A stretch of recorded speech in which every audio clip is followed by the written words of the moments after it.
Urdu empire کے معزز ساتھیوں، السلام علیکم۔ پیارے دوستو، اسرائیل فلسطین کی تلخ جدوجہد دنیا کے سب سے المناک اور دیرینہ تنازعات میں سے ایک رہی ہے۔ یہ سلسلہ پچھلی کئی دہائیوں سے جاری ہے، جہاں پر فلسطین کے باشندوں کے ساتھ ظلم و جبر آئے دن بڑھتا جا رہا ہے۔ ان کے متعلق یہ بھی کہا جاتا ہے کہ ان لوگوں کی کئی نسلیں حالت جنگ میں ہی پیدا ہوئیں اور جنگ کی ہی حالت میں دنیا سے گزر گئیں۔ فلسطین اور اسرائیل کا تنازع اب آئے دن مزید شدت کے ساتھ بڑھتا جا رہا ہے۔ اگر دیکھا جائے تو محض اکتوبر میں 4000 سے زیادہ لوگ مارے گئے، ہزاروں زخمی ہوئے اور درجنوں کو مبینہ طور پر یرغمال بنا لیا گیا۔ تو اس کی جوابی کارروائی میں حماس کی جانب سے اسرائیل کے خلاف زمینی، سمندری اور فضائی آپریشن شروع کیا گیا، جس کے لیے اسرائیل بالکل بھی تیار نہ تھا۔ اس وقت جو ہو رہا ہے اس کی مثال پہلے کبھی نہیں ملتی۔ اگر آپ یہاں یہ سوچ رہے ہیں کہ طویل عرصے سے جاری اسرائیل فلسطین تنازع کیسے شروع ہوا، تو آپ کے علم میں اضافے کے لیے بتاتے چلیں کہ فلسطین دنیا کے قدیم ترین ممالک میں سے ایک ہے۔ یہ اس علاقہ کا نام ہے جو لبنان اور مصر کے درمیان تھا، جس کے بیشتر حصے پر اب اسرائیل کی ریاست قائم کی گئی ہے۔ سن 1948 سے پہلے یہ تمام علاقہ فلسطین کہلاتا تھا، جو خلافت عثمانیہ میں قائم رہا، مگر بعد میں انگریزوں اور فرانسیسیوں نے اس پر قبضہ کر لیا۔ 1948 عیسوی میں یہاں کے بیشتر علاقے پر اسرائیلی ریاست قائم کی گئی۔ اس کا دارالحکومت بیت المقدس تھا، جس پر 1947 عیسوی میں اسرائیل نے قبضہ کر لیا۔ یاد رہے کہ بیت المقدس کو یروشلم بھی کہتے ہیں، اور یہ شہر یہودیوں، مسیحیوں اور مسلمانوں تینوں کے نزدیک مقدس مانا جاتا ہے۔ مسلمانوں کا قبلہ اول بھی یہی ہے۔ فلسطین کی آزادی کی جدوجہد بہت پرانی ہے۔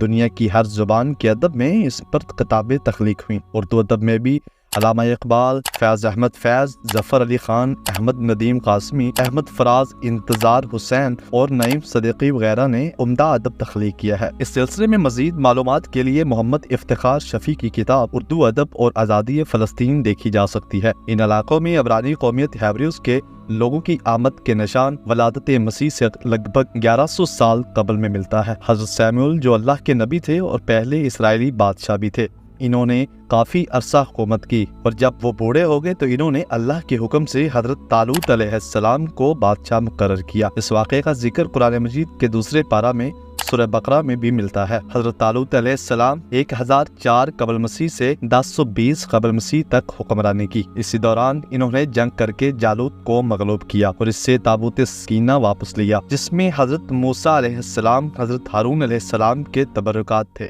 حضرت طالوت علیہ السلام وفات کے بعد حضرت داؤد علیہ السلام بنی اسرائیل کے بادشاہ بنے۔ انہوں نے پہلے ہیرون اور پھر بیت المقدس میں اپنا دارالحکومت قائم کیا۔ یہ دنیا کا واحد شہر ہے جو یہودیوں، مسیحیوں اور مسلمانوں کے لیے یکساں مقدس اور محترم ہے۔ اس شہر کا موجودہ نام یروشلم حضرت داؤد علیہ السلام نے رکھا تھا۔ حضرت داؤد علیہ السلام 971 قبل مسیح سے 1004 قبل مسیح تک 33 سال حکمرانی کی۔ ان کے بعد ان کے بیٹے حضرت سلیمان علیہ السلام نے حکومت سنبھالی، جو کہ 39 سال قائم رہی۔ حضرت سلیمان علیہ السلام کی وفات کے بعد اسرائیل کی متحدہ ریاست دو حصوں سامریہ اور یہودیہ میں تقسیم ہو گئی۔ دونوں ریاستیں ایک عرصے تک باہم دست و گریباں رہیں، تاہم 597 قبل مسیح میں بابل کے بادشاہ بخت نصر نے حملہ کر کے یروشلم سمیت تمام علاقوں کو فتح کر لیا اور شہر کی اینٹ سے اینٹ بجا کر بادشاہ اور ہزاروں شہریوں کو گرفتار کر کے بابل میں قید کر دیا۔ 539 قبل مسیح میں ایران کے بادشاہ خسرو نے بابل کو فتح کیا اور قیدیوں کو رہا کر کے لوٹا ہوا مال واپس یروشلم بھیج دیا۔ 332 قبل مسیح میں یروشلم پر سکندر اعظم نے قبضہ کر لیا اور یہاں ایک یہودی بادشاہت کا قیام عمل میں آیا، لیکن اگلی صدی میں روما کی سلطنت نے اسے زیر نگین کر لیا۔ 135 قبل مسیح اور 70 قبل مسیح میں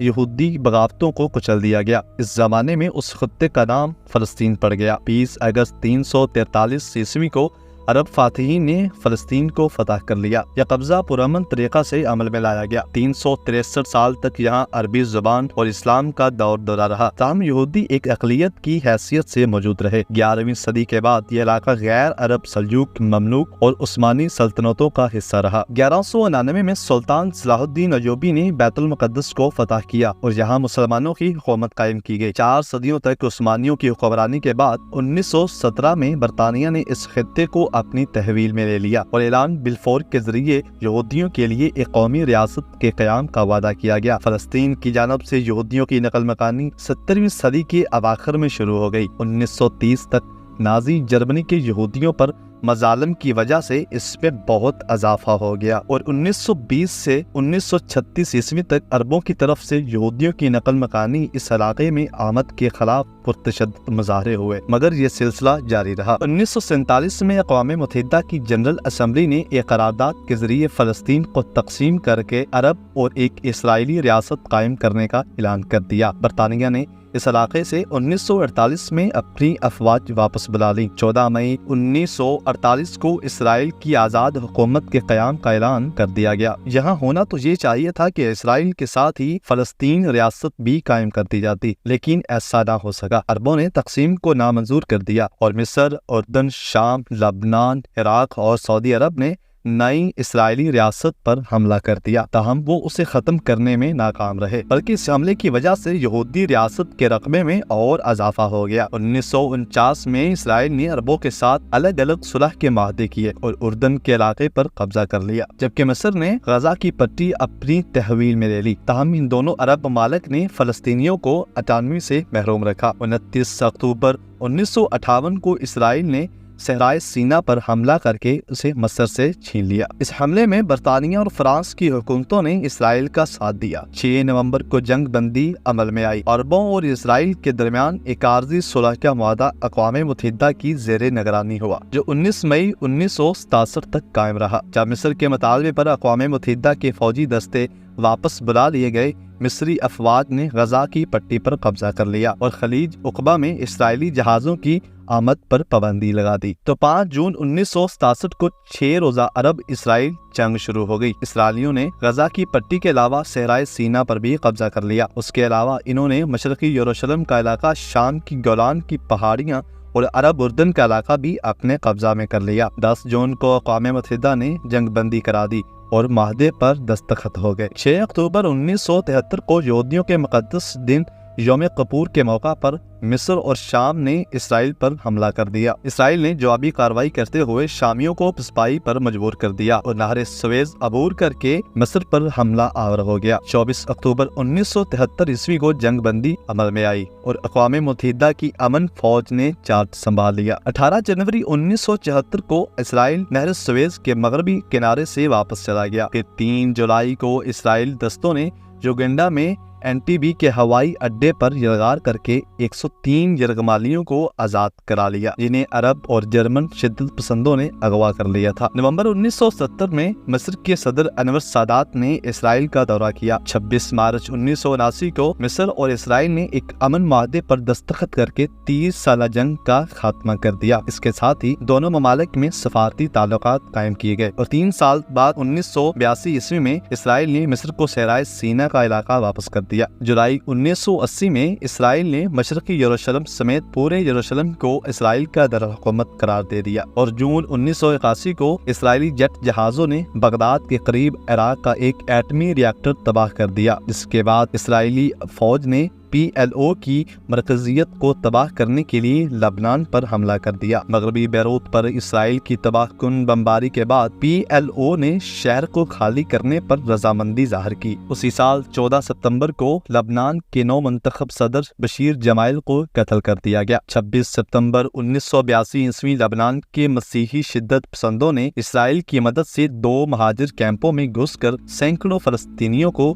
ہلاک کر دیا۔ اس صفاقانہ کارروائی پر اسرائیل کو دنیا بھر میں شدید مذمت کا سامنا کرنا پڑا۔ اس کے بعد انتفاضہ کے زیر اہتمام فلسطینیوں نے عسکری کارروائیوں کا آغاز کیا۔ 1991 عیسوی کے آغاز میں جنگ خلیج کے دوران عراق نے اسرائیل کو کئی میزائلوں کا نشانہ بنایا، تاہم مشرقی بیت المقدس غزہ کی پٹی غرب اردن میں رہنے والے اسرائیلیوں اور فلسطینیوں کے درمیان تناؤ ہمیشہ ہی رہتا ہے۔ غزہ میں فلسطینی حماس برسر اقتدار ہے، جس نے اسرائیل سے کئی مرتبہ جنگ کی ہے۔ اسرائیل اور مصر سختی سے غزہ کی سرحدوں کی نگرانی کرتے ہیں تاکہ حماس تک ہتھیار نہ پہنچے۔ پیارے ساتھیوں، اتنی بڑی خانہ جنگی لڑائیوں کے بعد آپ کے ذہن میں ایک سوال تو ضرور آیا ہوگا کہ ان ممالک کا آپس میں اتفاق ہو سکتا ہے یا نہیں؟ تو اس کا جواب بالکل نہیں ہے۔